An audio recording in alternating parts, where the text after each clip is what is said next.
This video will cover the dynamics and considerations for laying a trail in an urban environment.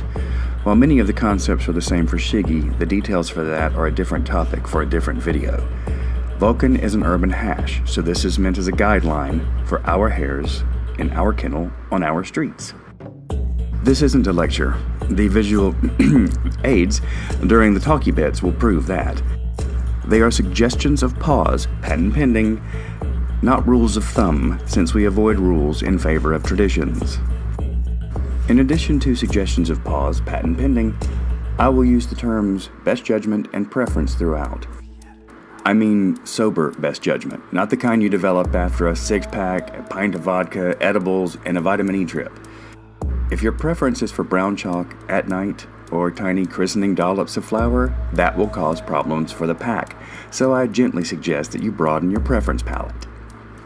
Herring should be fun, and doing it in a careful way makes it easier for you on the front end, more fun for the pack, and drier for you on the back end. Old MacDonald and Otter-style down-downs are uncommon, but we still know how to use them. Whether you plan your trail with Google Maps while sipping a beer, wing it in territory you already know, or obsessively plan the shit out of it like Catcher, a torment I wish on no one. The 4 topics I go over next are important things to consider as you decide on your trail. Hashing's motto is that we are a drinking club with a running problem. Our kennel is not racist, but we do have hashers who want to run on trail. No one should be offended by this. We have always accepted people of different abilities. A well-marked trail allows all types to follow without getting confused or lost. Except Dungeons. Either she can't count to 4 or just thinks that the trail goes wherever her feet take her.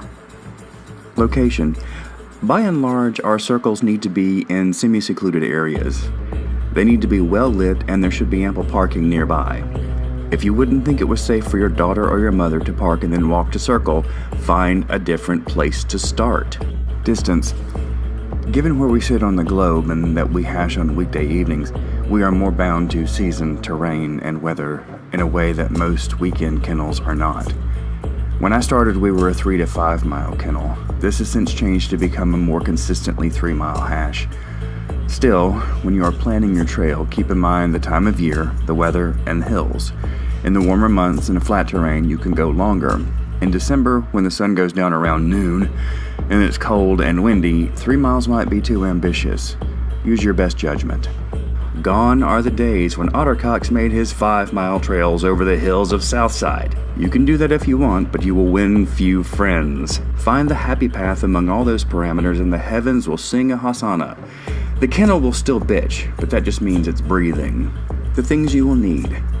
You'll need flour and/or chalk and/or toilet paper. I will go into more detail with these when I cover actually marking the trail. Refreshments. The beer meister is responsible for circle refreshments. Hares provide them for the beer checks on trail. The beer stop should include your choice of beer, some seltzer, and water. How much? Suggestion of pause, patent pending, is 1.5 beers/seltzers per expected hound. Something like half a pint of water per hound in the winter and a full pint of water in the summer will likely make your pack happy. The on the foot is considered a gift to the kennel and is neither reimbursable nor required. If you choose to provide it, the amount also matters. Less in the winter, more in the warmer months, but a full 2 liter of anything usually just means a sloppy mess. But it is your trail, so you do you. Chalk talk. This is not a silly ritual and should not be treated as such. You can lay the whole trail with just arrows and a beer check and have exactly 2 things to explain in chalk talk. You can have intersections, arrows, song checks, body part checks, photo ops, dance checks, power-ups, that odd fish thing they do on the coast, or even back checks if you want to lose all of your friends. But whatever you have in mind, please explain it clearly in chalk talk.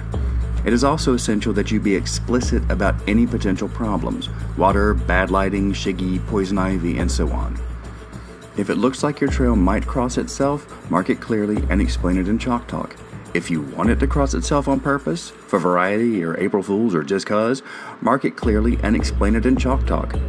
When you prepare your chalk talk, make sure you include all the marks you have planned. Leaving one out can lead to frustration and a down-down. Having one you don't use is a minor infraction, but also a down-down.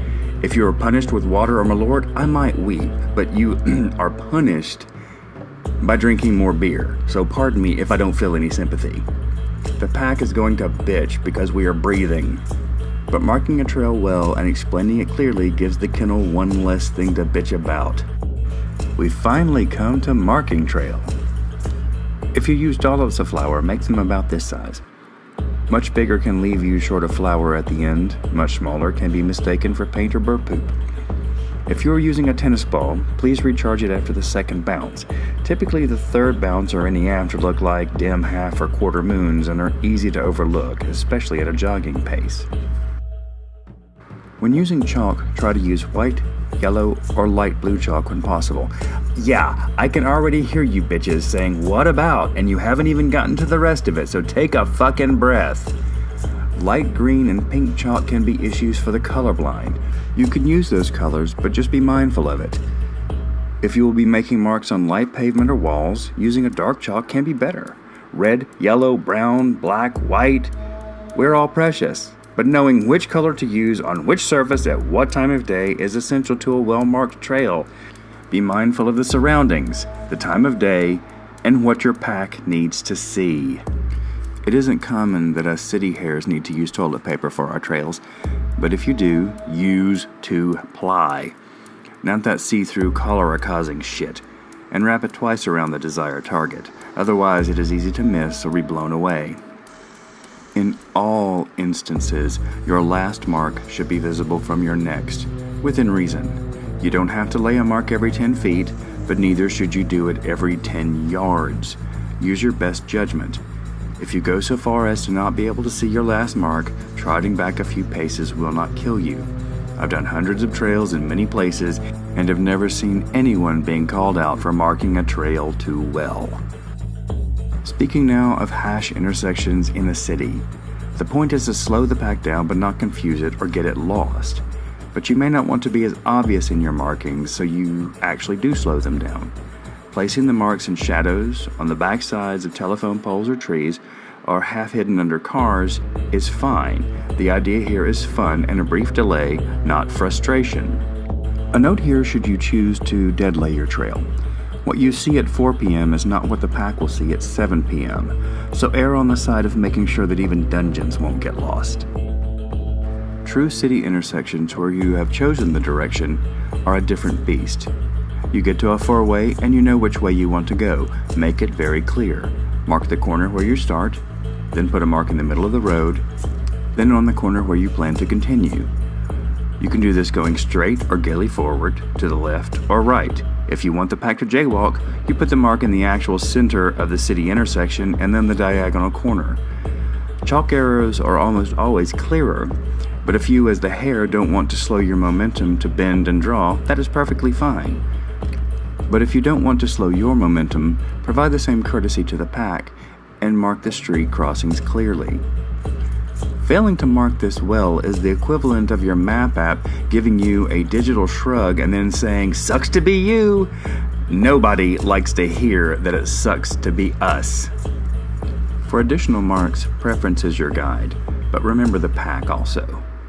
Mainly I'm talking about group ups, things like song checks and photo ops that generally require the pack to wait for all to be present.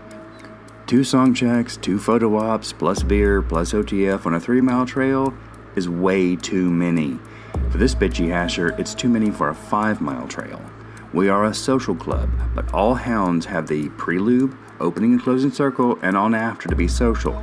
If you want to run and get your heart rate up, that is too many stops, and it is maddening. Marks like naughty checks and dance checks and power-ups are different because they do not require the pack to stop and won't fully kill momentum. Obsessive catcher's suggestion of pause, patent pending.